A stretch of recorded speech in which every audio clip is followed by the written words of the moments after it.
Hi everyone, and welcome to today's card. We're going to be making a Father's Day card today, and we'll be using some W+9, MFT and Impression Obsession products, as well as some inks from the Ranger Distress Oxide range.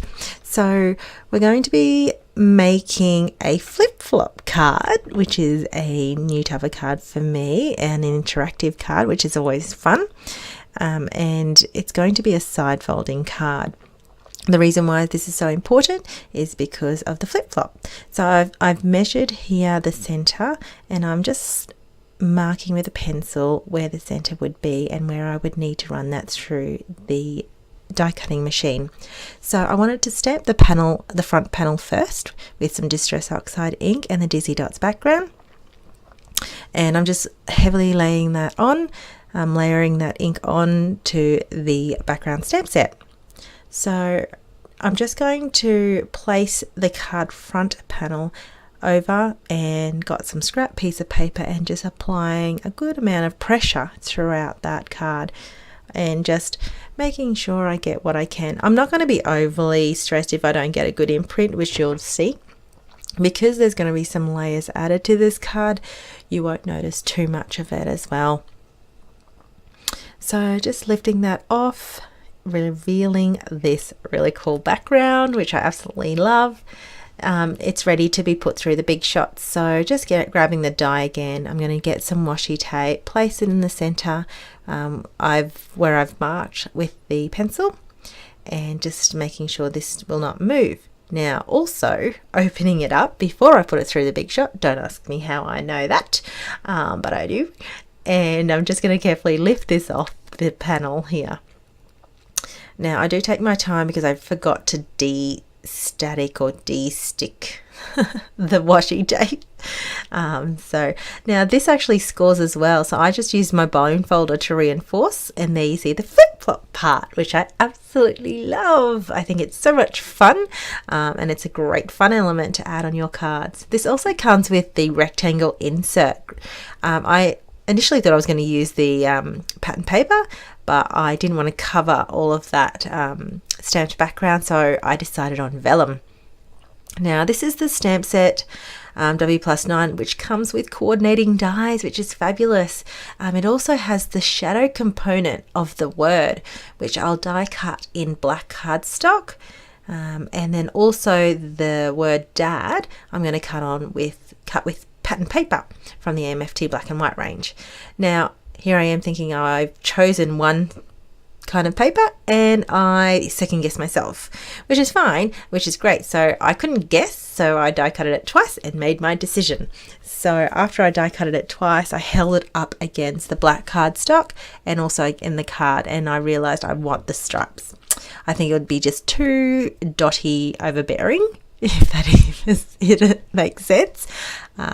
So here I am just prepping my vellum, and I brought my block into view, choose the sentiment world's greatest, and I realized this block was a little bit small, so I just turned my block into an angle to fit the sentiment in.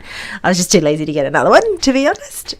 So here I am bringing the Wow embossing powder and the ink pad and the heat gun into view, and just stamping the actual sentiment on the panel. And then I've prepped my cardstock, as you saw earlier, and I'm going to just shake the Superfine Ebony Black embossing powder over the top on scrap paper. So this scrap paper catches any of the leftover embossing powder, and then I can funnel it back into the actual little container. So yeah, I didn't bring a brush into view. My nail was sufficient to scrap any leftover embossing powder. And here I am using my liquid glue to adhere the actual striped pattern paper down on the cardstock. And I also went a bit heavy on the foam mount. As you'll see, I'll bring that into view. I'll just place a block down so that can just take time to adhering down. And I whack a whole heap of foam mount behind the sentiment, and then I placed it on the vellum. Now behind the vellum, I would like to stick that down. I didn't want to use the glue, the liquid glue, because I find the vellum can warp. Occasionally it can, depending how heavy-handed I go with the glue. So instead of having to worry about that, I just brought my glue dots, placed them all over this behind the sentiment, and then just adhered that and pressed that down onto that flip-flop panel.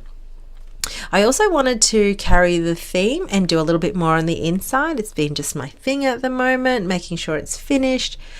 So I've got it's basically 1/8 of an inch smaller than that panel. So I brought that in, then I cut the square or the rectangle to fit the exact same size, and I wanted to sit flush behind the flip-flop part. So to do that, I've just penciled it in and where I want that to sit. Now, because of the shape of this rectangle, I felt it did look a little bit awkward. So I brought in the designer series paper, cut a little bit of the strip off,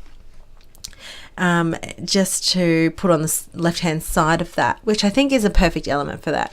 I did want to continue some of that blue front element and ink on the inside, so I've brought back the stamp set into view, decided, look, I'm going to use the stars and just stamp that on the bottom right corner with the Distress Oxide inks, just to add that blue element also on the inside panel. So I thought, yep, that's the card. Like, I finished it off. I think it looks amazing. It was so much fun to make. It was easy. And then I realized, you know what, I need the black and white element again on that side. I could see a little bit of the dots peeking on the left hand side. So I'm like, no, I wasn't happy with that. So I decided to add a very thin strip of that paper, again, flush against the left side of that side folding card.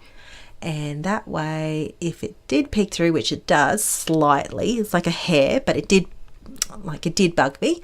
So I did put the little bit of paper on the side, which you can see, which is perfect.